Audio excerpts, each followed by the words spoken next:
doing, everybody? Hello. Happy Friday evening to everybody at home. Hope you've had a good week and you're ready for the weekend. I know for a fact I am ready for the weekend. And we had an amazing moment here on the channel today. Probably the biggest moment of my entire freaking life when it comes to the good old YouTube channel over here, having Alex Cora on the show today. Man, it still kind of blows my mind. Crazy to think that, I had that opportunity, but I'm glad I got to share it with all of you at home. That to me is the best part because you guys have been so supportive over the last 5 years, and, you helped that, right? You helped get us there. And, that's the cool part about it, right? We've been growing here for a while, and we're just going to keep on going here. We're going to keep on going. But as much as we could talk about that, or as much as I could talk about that for the next 2 hours, instead, we got some things to talk about tonight. We got some Anthony Santander, some Jack Flaherty, the Dodgers coming out of nowhere, getting Ha-Seong Kim. My goodness, you just can't stop the Dodgers, right? Even for someone like Ha-Seong Kim, my goodness, they're doing whatever they want. They're taking your lunch money and they're laughing at you in the process. Little Charlie Morton tonight. Little Charlie Morton to the Orioles. Don't think a lot of Orioles fans are very happy about that one, but I'll try to look at some positives with it. But it is hard to not look at some negatives when it comes to that signing. But enough of me blabbering here. Let's get to the show. A lot of familiar faces here. We got some moderators. C-Raz. We got Nicholas. We got Odd Villain. We got Caden in here. We got We2. How we doing, everybody? Welcome to the show. Let's get to it here. So, we had this tweet here earlier today from, I'm going to botch this. I know I'm going to botch this. I'm not good when it comes to saying these names. Lidir and Deportes. I'm botching it, I know. But the thing that matters the most here is what they're saying. They are saying here that in the last few hours, and this was posted at what time? This was at 11:25 this morning. The guys over at Blue Jays today, they went live for this. So, I don't know. Let's see what ends up happening with it. But they did say in the last few hours, the rumor of the Toronto Blue Jays' interest in Anthony Santander has gained strength. They also point out here that the slugger has already been sought by several teams, including the Yankees and the Tigers, but reports indicate that the Canadian team would be leading the bidding for Santander. Now, the question is, we brought this up last night. Are the Blue Jays actually going to be able to get this done? Or are they being used to drive up the price? I mean, listen, who saw the Hyeseong Kim signing for the Dodgers when we all thought it was going to be the Mariners and the Angels going toe-to-toe, and seeing who comes out on top for them. And then all of a sudden the Dodgers come out of nowhere, right? So who knows? The Blue Jays, sure, they seem like they're in the driver's seat. But is this just leverage at the end of the day? What we're seeing this offseason and what I like is that you are seeing guys go places where they simply just want to go. It's not always about the dollar, right? Corbin Burns is the best example of that. Leaving money on the table so he can go to a situation that he thought was best for him and his family. I love that, right? I'm not saying, these guys shouldn't go out there and go get paid. That's not what I'm saying. But, I'm glad you are seeing at least some guys out there where they're like, you know what? I want to go here, right? This is where I want to be. I want to be with this team. I want to be in this location. Because, let's face it, they're making a ton of money as it is anyway, all right? But when it comes to Santander, does he want to go to the Blue Jays? We've talked about it until we're blue in the face, right? When it comes to the Blue Jays, we don't know what's happening with Vlad. I will say this. We have been talking about where with Vlad, if he does come back or not, is his unknown future not helping out the Blue Jays when it comes to the free agent signings. But what if maybe you look at it from the opposite point of view? What if the Blue Jays can land a guy out there? What if they can go get someone like Santander? Could that maybe help entice Vlad to maybe stick around? Maybe look at it from that point of view as well. We'll see. But in the end, we're still waiting to see if the Blue Jays can get it done. Again, we have talked about the teams here that have popped up. I've talked about it endlessly. I think Santander makes a ton of sense. But in the end, the team that might seem to make a ton of sense isn't necessarily the team that is going to get it done. We will see. But I think you would be great in the middle of the order here. And if Vlad does end up going somewhere, then you do know that at least they have a power bat in the middle of the order for the next few years. The Astros have popped up. They definitely could use an improvement out in the outfield. They traded away a big lefty bat in Kyle Tucker. Santander wouldn't be Kyle Tucker when it came to the all-around bat, but would definitely bring some thump back into that lineup there. If not, Santander, you got a few other guys. You got Jerickson Profar. Someone like Alex Verdugo is out there. Maybe even someone like Jesse Winker could be a possibility if they are looking for a left-handed bat. But I think the Astros could make a lot of sense. I mean, listen, if you are going to be losing Alex Bregman and you did trade away Kyle Tucker here and you were able to bring in Santander, I mean, that's a great, good package of players that you're bringing in to replenish the lineup, right? With Isaac Paredes, Christian Walker, and then if you could add Santander as well, that is still a pretty deep lineup in my opinion.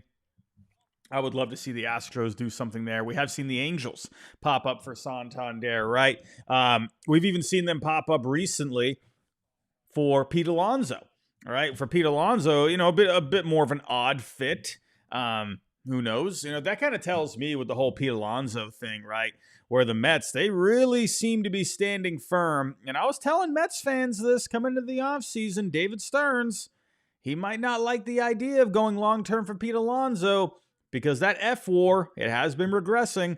I know there's some good things about Pete Alonso when it comes to the defense, but when you're looking at it from an everyday, consistent point of view, Pete Alonso's defense, it's, in a consistent point of view, is not great, right? Sure, he could definitely pick a few good balls out there, right? Those will stand out in the highlights. But when you're looking at the everyday play, Pete Alonso, there is a bit of a question mark there. And there is some DH risk with him, with Alonso moving forward. So I'm not surprised to see Stearns, holding firm here.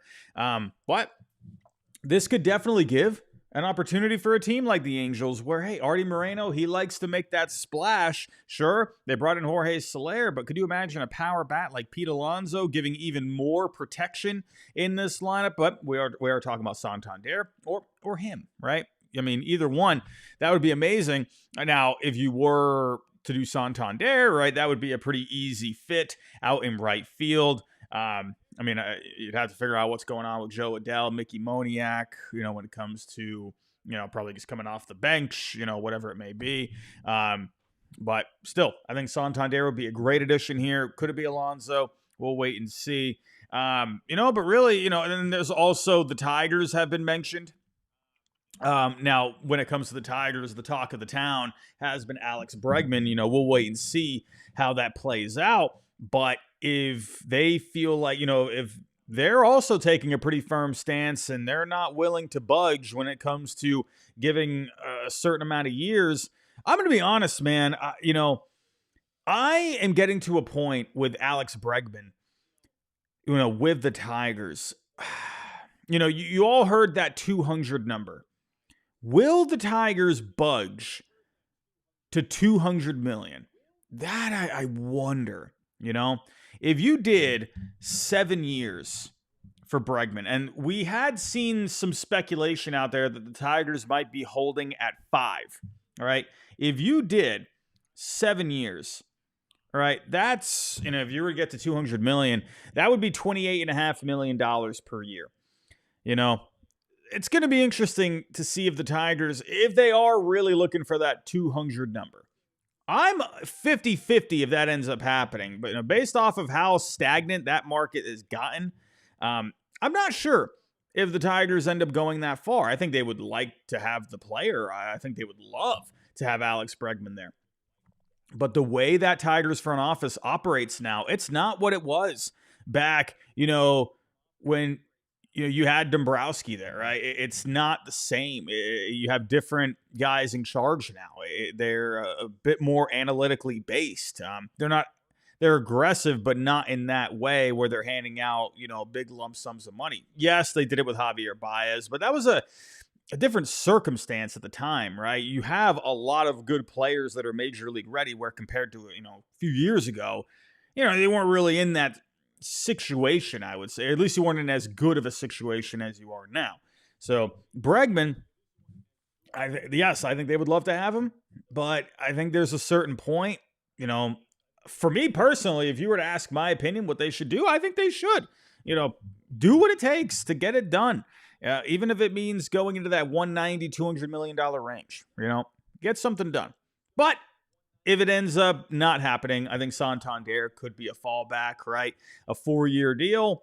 Every player is different. Every situation is different, right? Just because, maybe they were giving a certain amount to Bregman doesn't mean they would give the same thing to Santander. It's a different player, different projections. So, but could they be willing to go 4 years for someone like Santander if he is still on that market? We'll see. But, again, I'll keep saying it, right?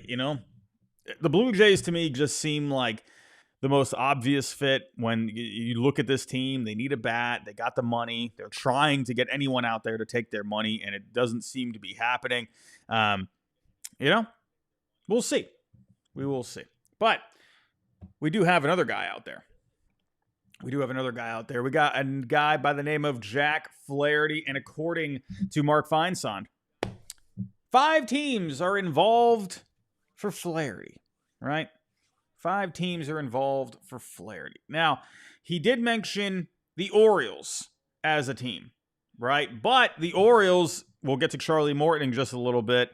My guess is they're probably out on Jack Flaherty at this point. I talked about this last night. I just didn't see the Orioles, man. I'm always one of those guys where you just don't often see, you do, but not very much, where guys go back, right? And with Flaherty, he had a very small sample size there. It didn't go well. Just felt weird about that, man. Sure, yeah, the Orioles are showing some interest, but in my opinion, I'm looking at it from the player point of view, and I just didn't think, I don't know Flaherty, obviously, but just based off that experience, I just kind of thought he might not want to go back there, But there are a few other teams. We got the Giants, the Blue Jays, of course, the Tigers. I would love that. And the Cubs.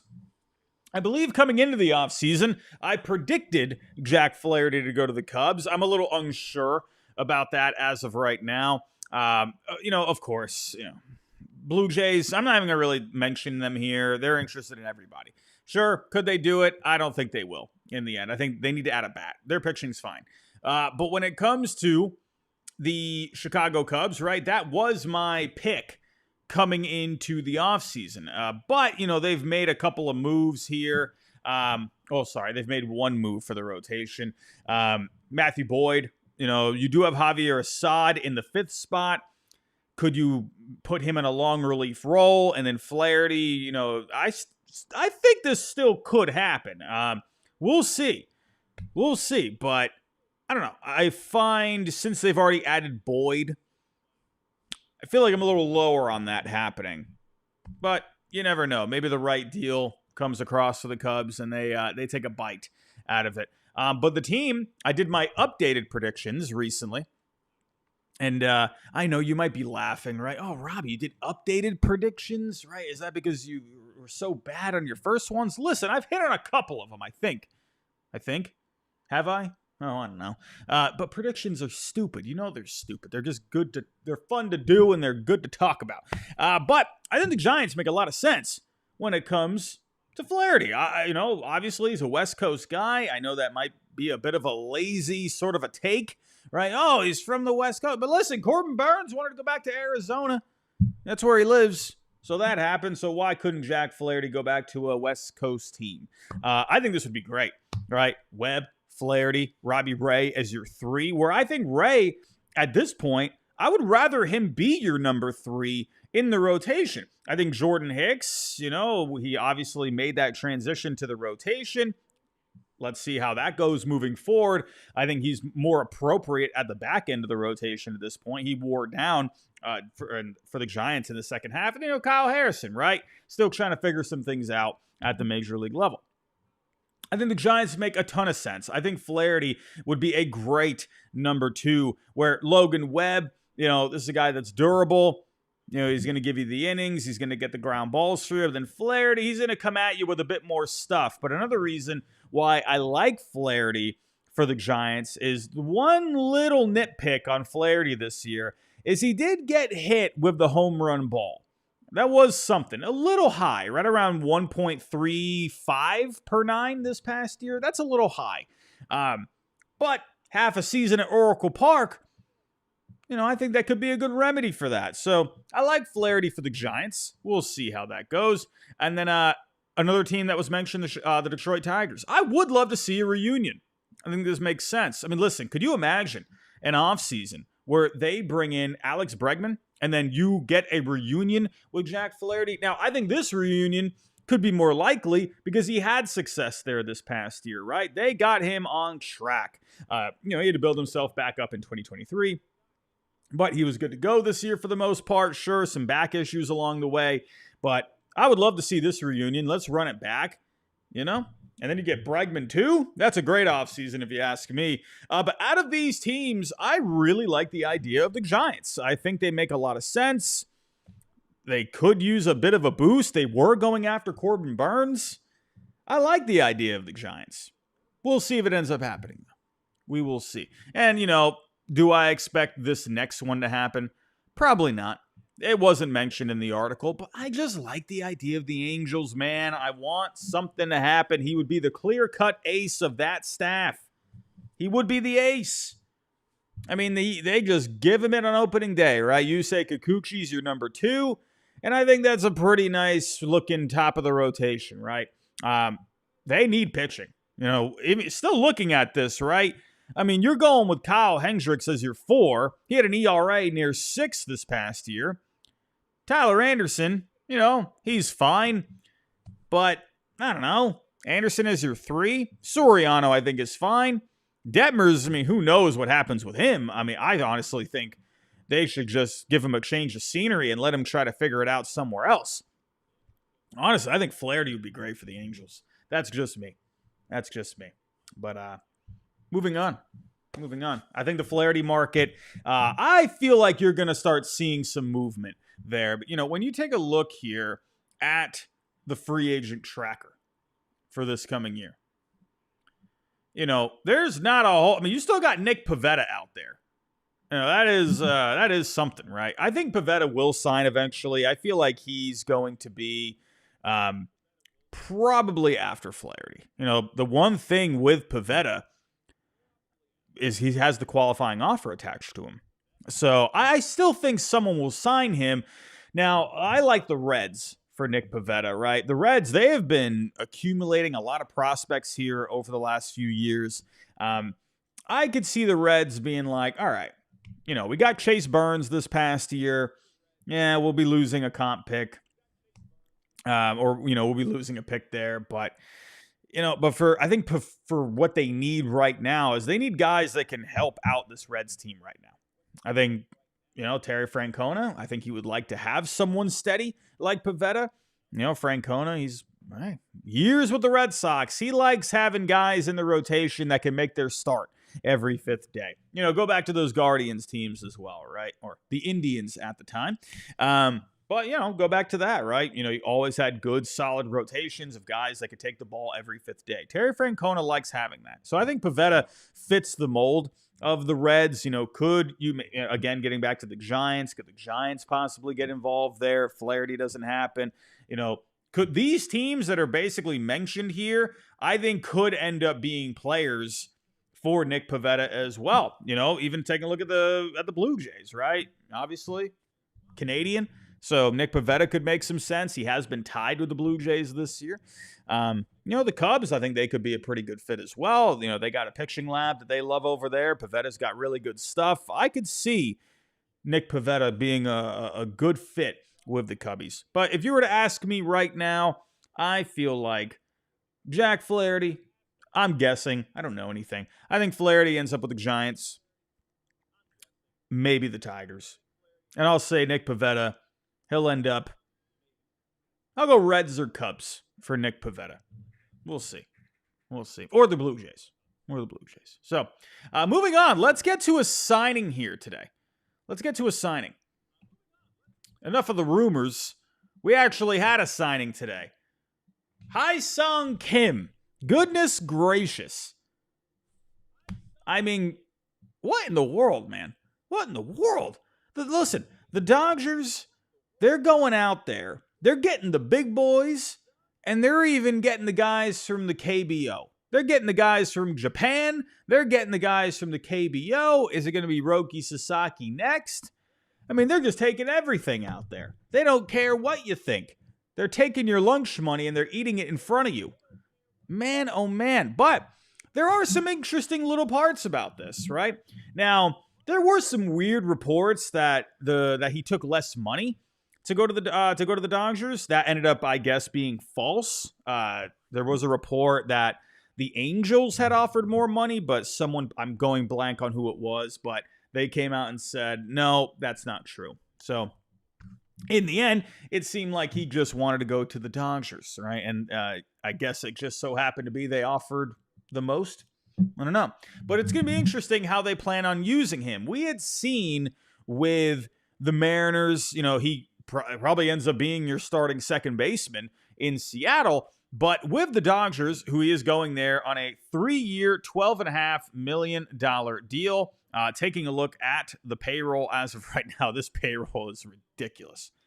Look at this. $356 million. That is just bonkers. I mean, look at the amount of contracts on here. I mean, usually for most teams, let me click on a random team. Let me go to the Phillies. I mean, okay, that is pretty long too. But let me go to another team. Let me go to the Twins. I mean, look how little that is. And then you go to the Dodgers. And it's just for days. Goodness gracious. Hyeseong Kim, he's right near the bottom. Crazy. This is a very cheap deal. 3 years, $12.5 million. He's getting a bit of a pay bump in 2026 and 27. But then there's a couple of options, which is a one-time option. So if the Dodgers exercise it, they'll have him for the next couple of years. But they have him for the next 3 years. And the way they plan on using him, a lot of people thought, okay, well, there's the opening day second baseman. Okay, Gavin Lux, he's probably going to get moved. Well, they actually came out and said, no, we actually still like Gavin Lux. General manager Brandon Gomes downplayed the notion that adding Kim will spur another trade. I think it's more that we're adding a really talented player, and we'll see where things play out. It's helpful to have really strong pieces at a lot of different areas, so that's how we're viewing it right now. He added that the team's mindset remains a middle infield pairing of Mookie Betts at short, Gavin Lux at second. I mean, listen, that's fantastic. If you're adding this guy to be on the bench, honestly, this is a guy that, has been very good over in the KBO. High contact guy, doesn't really strike out. He walks a good amount, has speed, good defensively, can play multiple positions. Really reminds me of Ha-Seong Kim. But the fact that you can bring this guy in and he can be a bench guy, I mean, honestly, this is a luxury bench piece. Really, when you think about it, right? You're paying him quite a bit of money to basically be a utility player at this point. If they are actually planning on going with Gavin Lux at second base, I do wonder if maybe that plays out a little differently from what they're saying. Maybe trying to hold on to some of that leverage a little bit. You never know, right? Who knows? Maybe a team ends up coming up. The Mariners, right? The Mariners could use a second baseman. Could Gavin Lux be an option? All right. I mean, the Mariners, they got to figure something. We'll get to them in just a second here. But really, he is a very luxurious utility player right now. I think that's going to be awesome for them, right? A guy that can play all over the infield. He can go play some corner outfield spots as well. you got guys here, like Mookie, right? Did miss some time this past year. Whatever, what if he goes down again? Well, you got a guy that can slot right in. Chris Taylor, that's another guy that can move around, but Chris Taylor at this point, he hasn't done very well lately. Tommy Edman, he missed a lot of time last year. What if something happens with him? He's good insurance to have. I do think you will see him get into this lineup quite a bit. In the end, though, I think it's a great move. I mean, the Dodgers, man. The Dodgers are going to Dodgers. But let's talk about the Mariners here. I actually reacted more so. A lot of people were reacting to the Dodgers' point of view on this. First and foremost, I saw this and I'm like, wow, the Mariners didn't get him. I couldn't believe it. I couldn't believe it. I can't even believe it. Thank you, John. Can't even believe it. But the Mariners, they really needed this guy, in my opinion. They needed a bat like this. Again, lots of contact, doesn't strike out. That's what the Mariners need. He was perfect. I can't believe. I want to know what their offer was. I said this. I said this in my predictions. I did say that I thought Hyeseong Kim would go to the Angels. I did say that. But the thinking behind it, and it ended up being, the other team in LA, but, ended up being the crosstown rivals that ended up getting him. But my thinking behind that was, I thought the Mariners, because of the way they've been just stingy with the money, and again, getting to the payroll point of view, they've been trying to move Luis Castillo to try and clear some payroll. And I was thinking in my head, well, they still haven't moved him. Are they going to go that extra mile for Kim? In the end, I might have gotten, I was just off with the team, right? But the same thinking applied, and that ended up being correct. So I'm really worried about the Mariners right now, man. I don't know what's going on here. Listen, I don't want to be disrespectful to Mariners fans, okay? But listen, I get it. You have some great pitching. I can see it already. Mariners fans are going to be so grumpy in my comments. But listen, I get it, man. You have a great rotation. But what did it do for you last year? What did it do? Did it get you to the postseason? No, it did not. You got to do something here, man. You can't, I don't know. I get it. You got to hold firm. You got to hold as much leverage as you can. You don't want to just give away Luis Castillo. You want to get something for him. But, you're running out of options here. You're not going to get Alex Bregman. He would be perfect. But, you can't even go get Hyeseong Kim. You couldn't even do 3 years, $12.5 million. Or whatever it was. Again, maybe he just wanted to go to the Dodgers. I don't know. But still, what's going on here? Listen, you can't. Your pitching is amazing. Do you know how badly I want Bryce Miller? Do you know how badly I want Brian Wu? I want those guys. I would love those guys in Boston. But you need bats, and who knows? And listen. The Mariners did show some improvements after the manager change. You brought in Edgar Martinez. So maybe the offense could be a bit different moving forward. I am willing to give it a shot because you're going to get a full season with a different coaching staff. Let's see if that helps. But man, it would feel rather nice to have an option that you can count on at second base and third base. Now, I will say, getting back to those 3 words I just said, can count on. Hyeseong Kim, even though there's a lot of good things about him, I would say is still a wild card at this point. I thought, wow, that stinks for the Mariners they didn't get him, but now you're really going to have to go out there and do something. So, if I'm looking at some options here, right, on the free agent market, let's look at the free agent market. All right, if I'm looking at second baseman, third baseman, honestly, what's the deal with first base? What are you going to do there? Is it going to be Luke Raley? Is it going to be a righty platoon with him? What are you doing there? Mitch Haniger, I guess you're rolling with him as the DH moving forward. I don't know if I like it, but it is what it is. But the obvious spots right now are second and third base. Now, if I'm looking, Bregman would be amazing, but I don't think they're going to pay him. I do wonder, could Iglesias end up being a guy? You got DeYoung, right-handed bat with some pop. I could maybe see Paul DeYoung, honestly. Someone like Brendan Rodgers, it's a little underwhelming. Maybe they could figure something out. Maybe you could take a flyer on Yohan Moncada. That would feel kind of, I don't know. It has potential to end up being the Jorge Polanco signing again, so I don't know if the Mariners would end up wanting to do that. Options are pretty slim on the free agent market. But I have an idea, Mariners fans. I got an idea for you. I don't know if it ends up happening.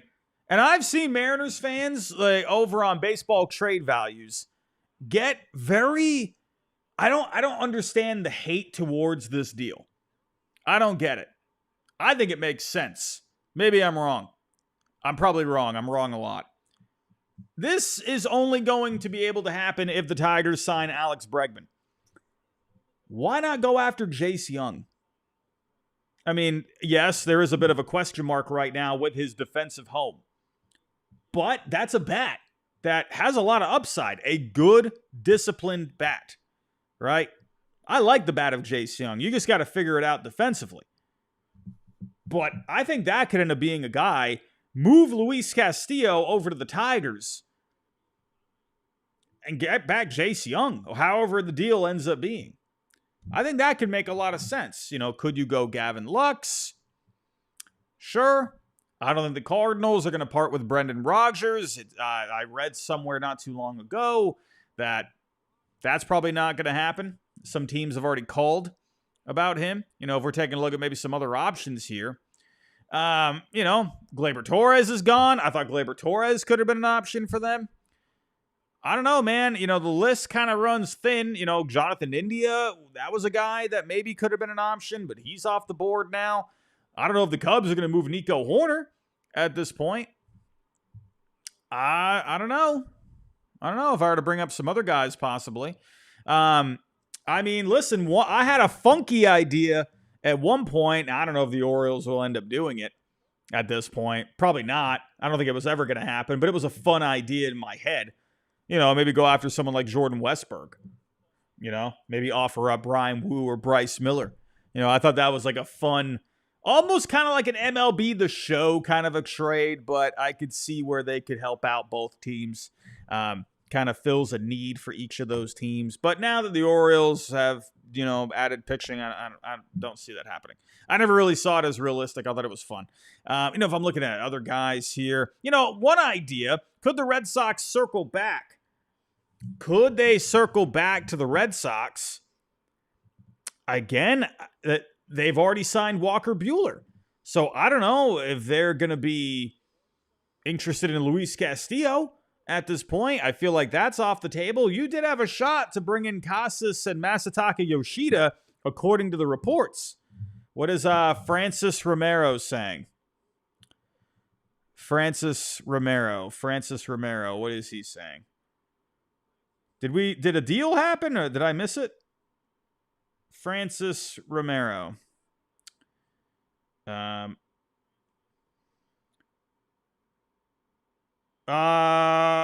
Per industry source. Okay, let me pull this up. Let's go to Francis.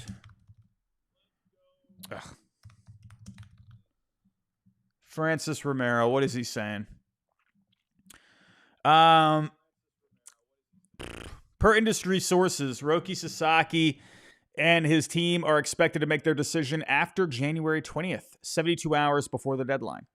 The Padres, Dodgers, and Giants are among the top contenders to sign the 23-year-old Japanese ace. I've been saying, this whole time, I feel like it's going to come down to the Padres and the Dodgers. I think the Giants could be interesting. And that's another factor when it comes to this market. Especially a team like the Giants, right? Maybe the Giants, if you're wanting to get either Roki Sasaki or Jack Flaherty, you're going Roki Sasaki all day, obviously. So maybe we end up seeing Roki Sasaki end up signing before Jack Flaherty. Well, unless maybe another team that they know they're not in it for Sasaki. Then I could see Flaherty going elsewhere. But, a team like the Giants, could that end up maybe getting in the way of a possible Flaherty pursuit? Maybe they fall out of it. Maybe they drop out of it and they pivot to Flaherty possibly. I do think it's going to come down to the Padres and the Dodgers. Those two teams just seem to make the most sense in my head. We'll see, though. We'll see. Oh, yeah, Dylan Scarpelli. Oh, yeah, McAdam saying Bregman to Boston is done.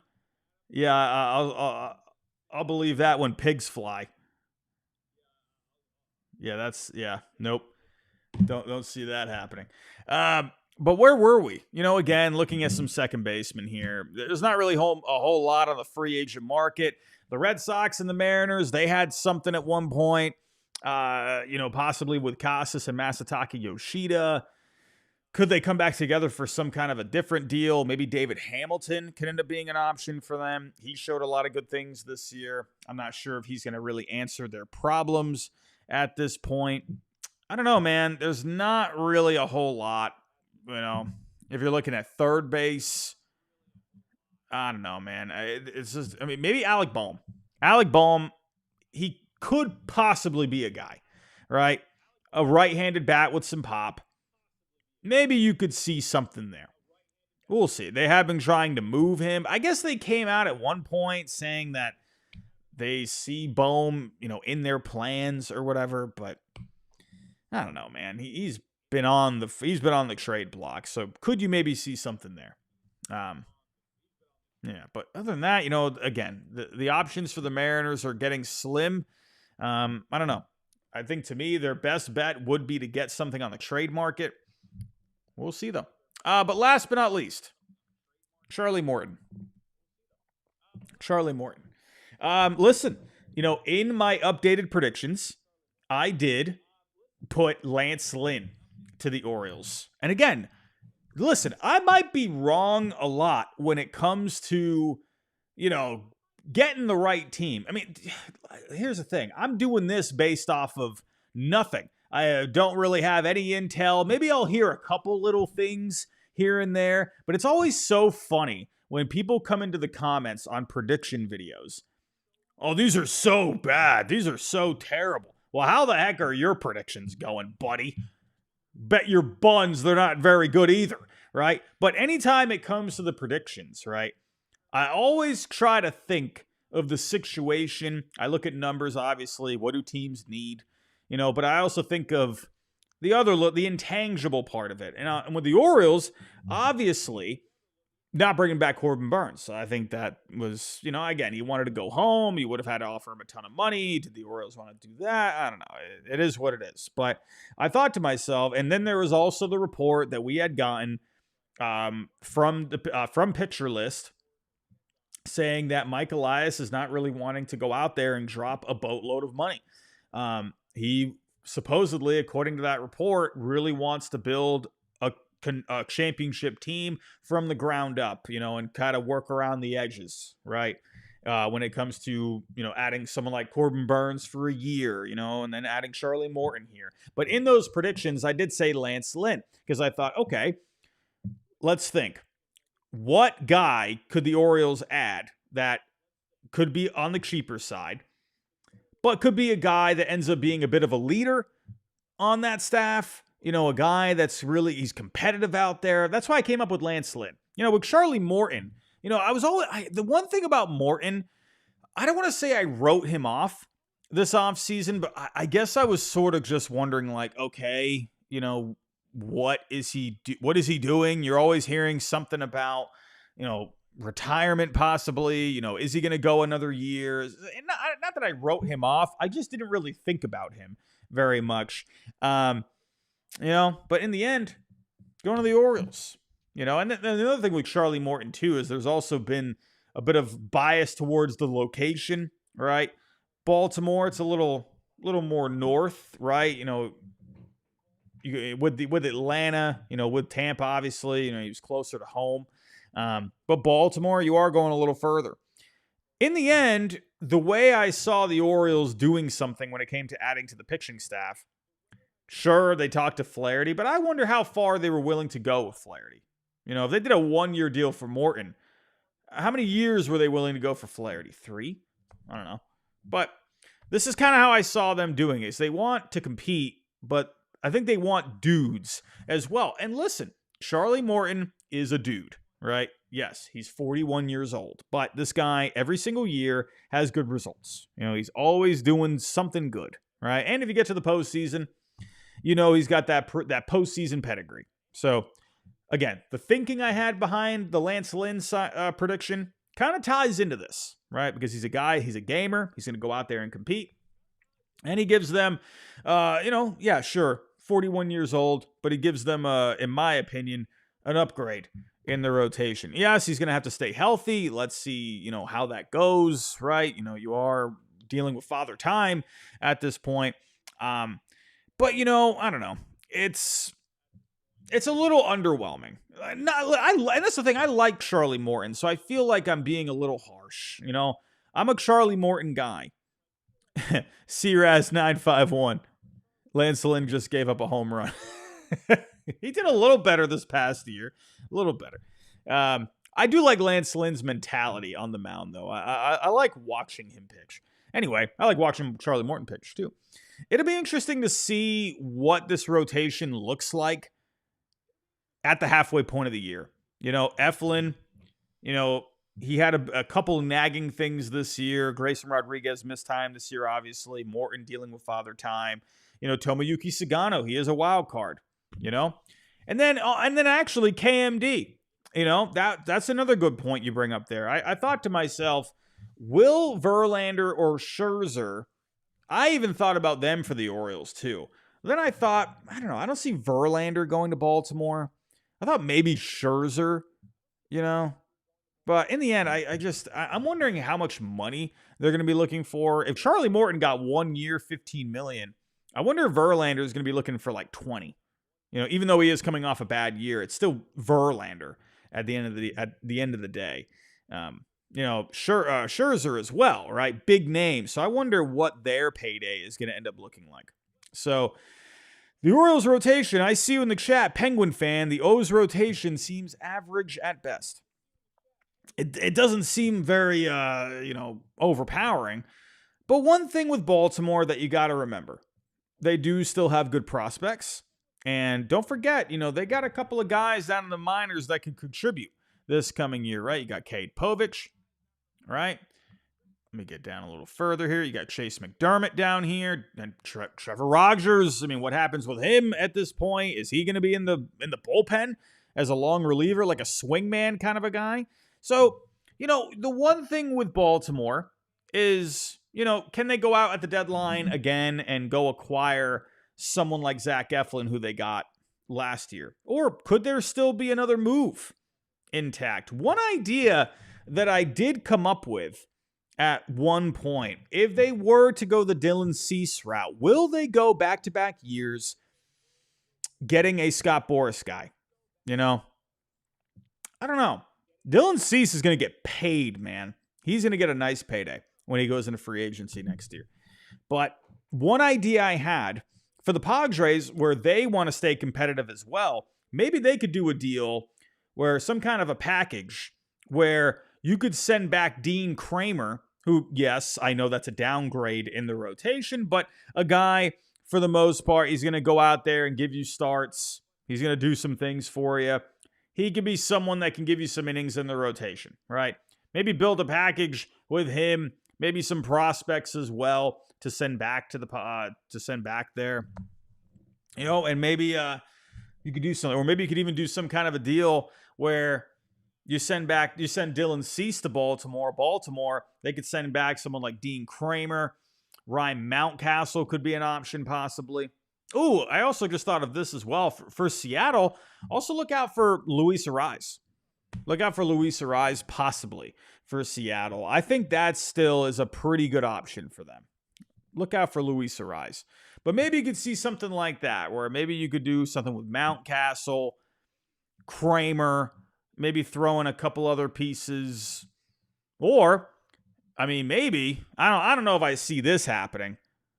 I don't know if I see this happening. Could you do, if you did a Dylan Cease move, could you send back Kjerstad? I feel like that's a lot to send back for 1 year of Dylan Cease. But then again, with the Corbin Burns deal, they sent back DL Hall, Joey Ortiz. The difference, well, I don't know. Maybe actually now that I'm thinking about it, maybe Heston Kjerstad could be the Joey Ortiz of last year. With Kjerstad right now, I mean, you know, your outfield, you got Mullins, but they got Enrique Bradfield Jr. coming up behind him. And you got Tyler O'Neill and Colton Cowser.